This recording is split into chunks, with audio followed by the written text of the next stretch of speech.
굉장히 운이 좋은 사람이라고 생각을 하는데, 그래서 이제 뭐 소위 서울대 연고대에서도 상위 사람들만 갈 수 있다는 맥킨지에 정말 운이 좋게 입사를 해서 일할 기회를 얻었는데, 와, 이건 또 다른 세계가 펼쳐져 있는 거예요. 그러니까 저도 굉장히 욕심 많고 승부욕 강하고 자존심 센 사람이거든요. 뭐 아시겠지만.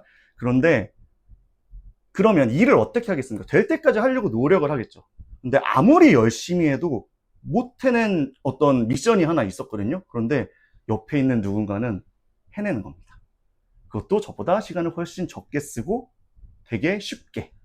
저보다 나이도 꽤 어렸고, 사실 그 친구는 그 당시에 맥킨지에서 슈퍼스타 소리를 많이 들었었어요. 물론 그런 사람하고 비교를 하면 안 되는 거 아닌가? 자존감에 문제가 있을 수 있으니까 이렇게 생각을 할 수도 있지만, 그 친구뿐만 아니라 역시나 맥킨지에서도 저는 처음엔 정말 반농담 삼아 울면서 일했습니다. 울면서 일하고, 저 사람들이 쉴 때도 나는 쉴 자격이 없어, 따라가야 돼. 그래서 주말에 뭐 혼자 나가서 데이터 보고, 주말에 혼자 나가서 이런 슬라이드 그리고 이런 것들을 계속했어요. 그렇게 꾸역꾸역 계속하면서 진짜 울면서 이렇게 끌려갔다라고 제가 많이 표현을 하거든요. 근데 서울대 때보다 맥킨지 때가 더 힘들었습니다. 훨씬 더 힘들었고 정말 고통의 시간을 보냈는데, 여기서 제가 완전히 포기해버리지 않고 끝내 버텨내니까 결국에는 제가 그 집단의 평균 수준 정도까지는 이렇게 어느 정도씩 올라가게 되더라고요. 물론 제가 평균보다 더 잘했다 이렇게 말할 수도 절대 없고, 저보다 훨씬 뛰어난 분들이 많은 리그에서 그렇게 일을 해보니까, 아, 이게 이 집단에서 탈락되지 않고 내가 버티기만 하면 내가 성장을 하네?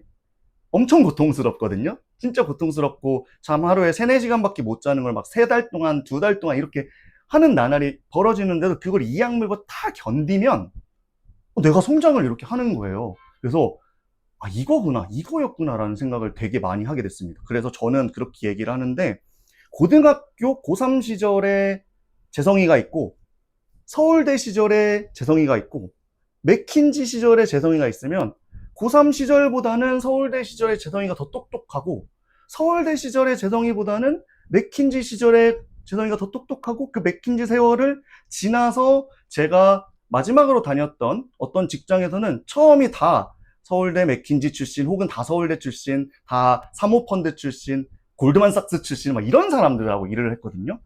이 사람들은 맥킨지의 일반적인 프로젝트 팀과 견주어도 절대 밀리지 않는 수준의 굉장히 높은 수준의 사람들이었어요. 그러니까 여기서 또 치열하게 일하니까 또 한 번 성장을 해서 맥킨지 때랑 거의 비등비등하거나 아니면 이때보다도 조금 더 나아진 것 같은데 라는 생각을 할 수 있게 된 겁니다. 이게 제가 운 좋게 좋은 집단에 소속돼서 거기서 탈락하지 않고 버텨내니까 얻을 수 있었던 성장이에요.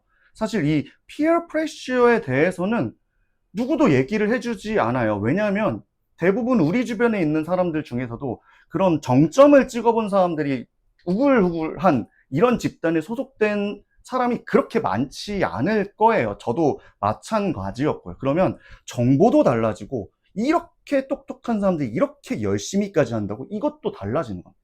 그 수준 높은 집단에서 수준 높은 사람들과 치열하게 일하면서 배우는 게 너무 많아지니까 제가 성장을 하게 되었다는 거죠.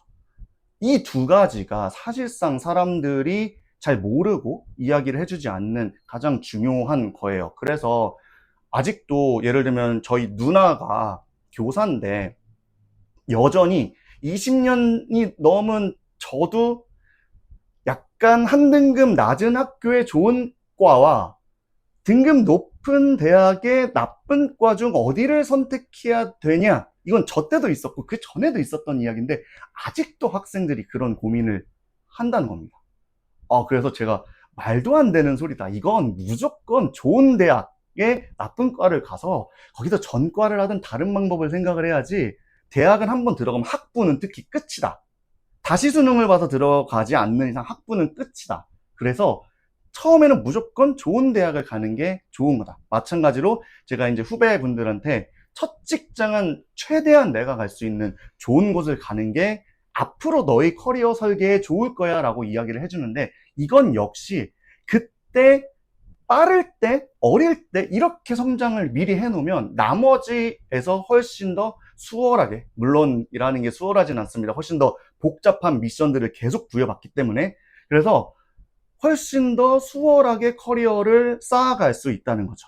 이게 제가 오늘 꼭 말씀드리고 싶었던 거예요.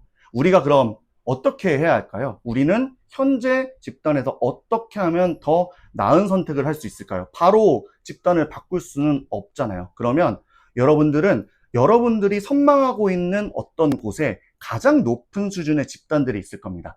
그러면 요즘은 워낙 유튜브가 잘 되어 있다 보니까 그런 분들이 그런 집단에서 운영하고 있는 유튜브 등도 있거든요. 그런 것들을 꾸준히 보세요. 저는 사실 제가 격투기를 너무 좋아해서 격투기를 엄청 시청합니다만 그거 외에는 전부 다 기술 아니면 경영과 관련된 그런 것들만 봅니다.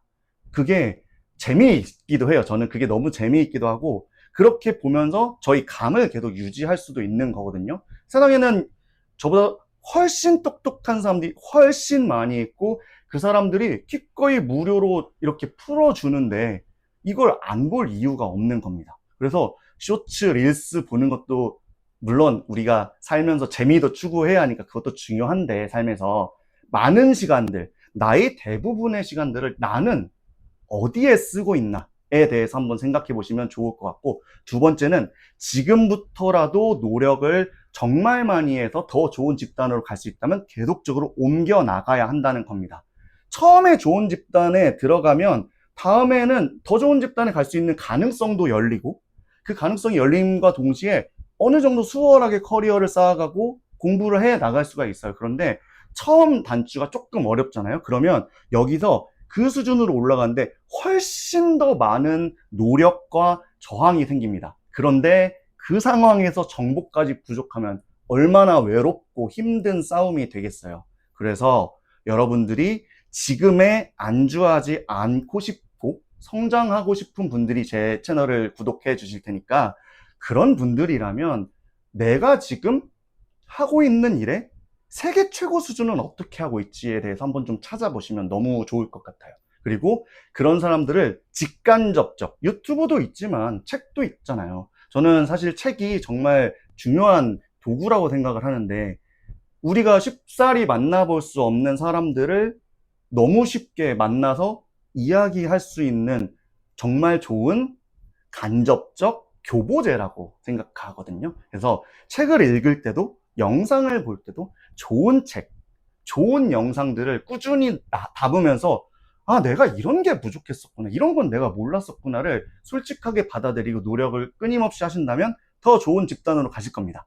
그래서 더 좋은 집단으로 가시면 엄청나게 고통스러울 거예요. 정말 고통스러워요. 근데 여기서 절대 물러나지 마시고 포기하지 마시고 끝까지 매달려서 가게 되면 여러분들은 반드시 성장하게 되어 있습니다.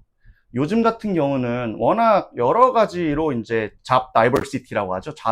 그러니까 그 직업의 다양성이 이렇게 넓어지면서 다양한 컨텐츠로도 정말 거기서도 굉장히 많은 부를 창출하고 그런 분들이 늘고 있어요. 그런데 그런 분들을 생각을 해보면 예를 들면 먹방 컨텐츠를 생각을 해보면 그게 쉬울까요? 여러분들 15인분, 20인분 이렇게 놓고 먹는 거 다 드실 수 있겠습니까? 처음부터 끝까지 맛있게? 저는 절대 못합니다. 그러니까 이 사람들도 먹방하는 분들도 막 수천만의 수백만의 조회수가 나오는 분들은 그냥 먹방계에서 EPL의 손흥민이고 호날두고 메시인 거예요. 무슨 말인지 아시겠죠? 그래서 그냥 내가 지금 있는 곳에서 성장을 하기 위해서 무언가를 해야 하는가에 대해서 첫 번째로 고민을 해보시고 그리고 제가 다른 영상에서도 말씀을 드렸지만 내가 이걸 잘하는지 못하는지 빠르게 캐치한 후에 될 일에 덤비는 것도 훌륭한 전략이 될 수 있을 것 같습니다. 오늘은 상류층이 알려주지 않는 좋은 집단의 비밀에 대해서 좀 말씀을 드려봤는데요. 어떠셨나요? 얘기가 재밌으셨나요? 앞으로도 더욱 재미있는 이야기들 많이 가지고 찾아올 테니까 이 채널 끝까지 즐겁게 봐주셨으면 좋겠습니다. 오늘은 이것으로 마치도록 하겠습니다. 여러분 감사합니다.